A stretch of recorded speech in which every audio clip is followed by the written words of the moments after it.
in Python built in. Um, the function type will return anything that is a type.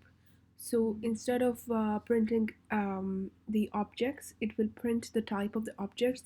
So we'll just learn through examples. So for example, if I say z equals to, and I create, and I'll just print that. Sorry, I'll just print type z.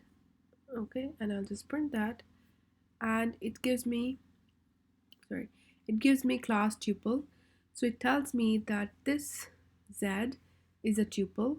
Okay, so it tells me the class type.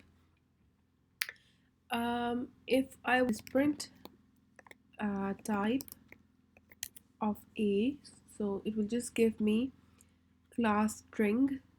Okay, so it has given me the type of a, which is a string. If it will give me class integer when I play the script.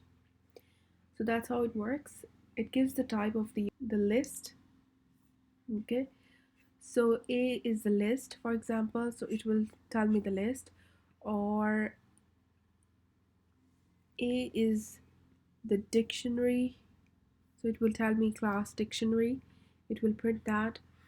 Or if I say that a is a string, it will say a class string.